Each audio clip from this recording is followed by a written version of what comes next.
Greetings, friends! It's Ask an Atheist Tuesday, and it's time for the drive home.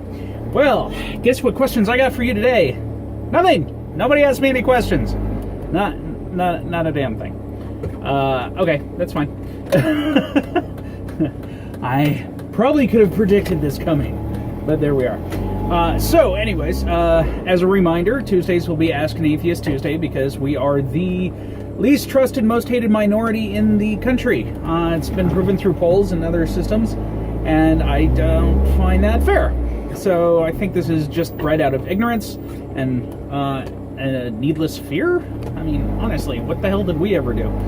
Anyways, so what I would like is for you to ask questions and plop them down in the comments, and it doesn't have to be today. You can ask me questions any day of the week or on any video, and I'll answer them here. Just label them AAT and then whatever it is.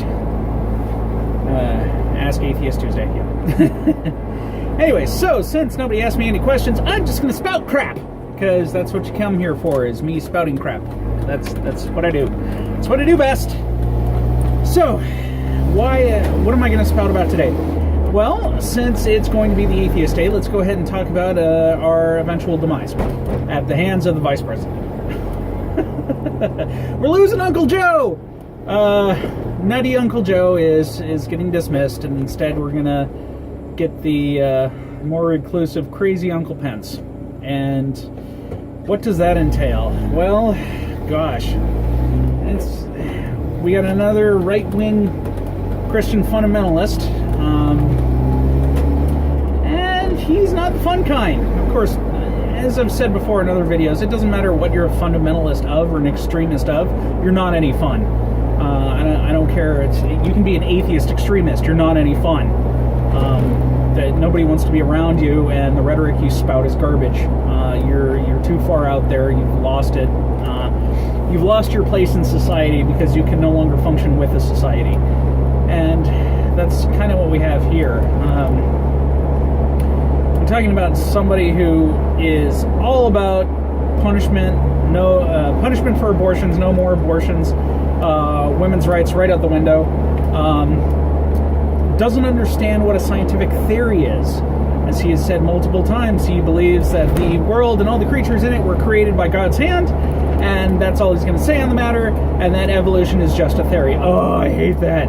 Evolution is just a theory. That means you don't know what theory means in the scientific sense. It has a very specific definition, and yes, evolution is a theory. So is gravity. See what happens when you test that theory. So I'll go ahead and spout it out here. A scientific theory is something that has been proven to be true. It's, as far as the world is concerned, a fact, but is too complicated to be labeled in like a single sentence or something like that. But it has been repeatedly tested, repeatedly proven, and it's just too complicated it's too complex to just be labeled as a fact. There are very few scientific facts out there because a lot of the world around us is very, very complicated. And if you try to simplify it down to a single sentence or word or something like that, you can't. There's just too much out there. And, the original, like Darwin's Origin of Species theory of evolution, things of that nature have, as the name would suggest, evolved over years. It's been tested, it's been experimented on, it's been studied. We have lots of research on the matter.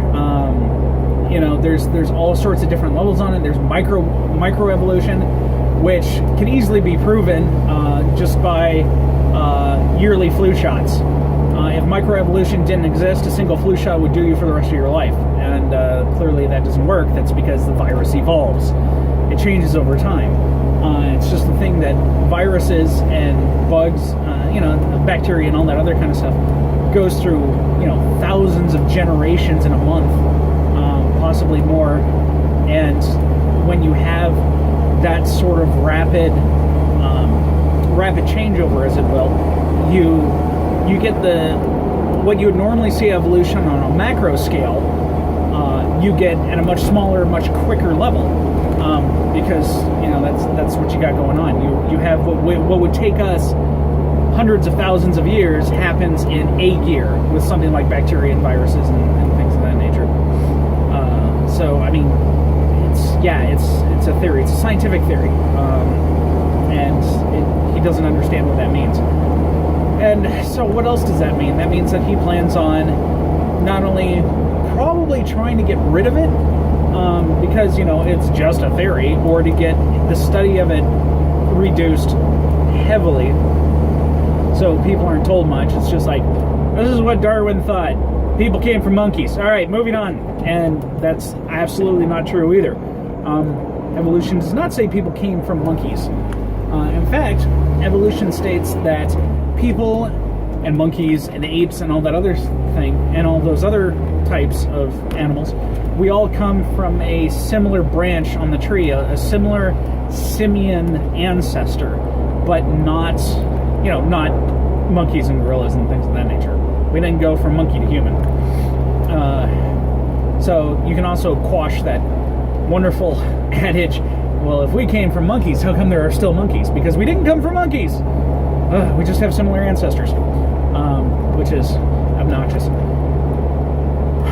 And that's also going to force, he's probably also going to try to force in the teaching of intelligent design. There is no scientific backing for intelligent design. The entire backing of intelligent design is, here's the Bible. It says it's true. Therefore, intelligent design. You really can't find anything beyond that. I mean, you can phrase it and word it however you like, but you're not going to find a scientific basis for it. There's just no evidence. There's no studies. There's no peer-reviewed papers on the matter. It just doesn't work. But they don't care. They're going to do that. And even if they do that, I mean, what happens? You might not agree with me on the atheistic part, but what if their intelligent design or their creation theory doesn't mesh with your religion's creation theory? Then we're going to have to teach your religion's creation theory. And now, if you ask me, I think a creation theory class all by itself would be pretty cool. I'd like to learn about different religions' creation theories and how they function and all that. But it's not science. It's not scientifically based. It can't be studied. It can't be replicated. It can't be peer-reviewed. Therefore, it doesn't belong in science. And now that we got crazy Uncle Pence, that might happen. Anyways, ask me some questions and I'll answer them. And I'll see you guys at home.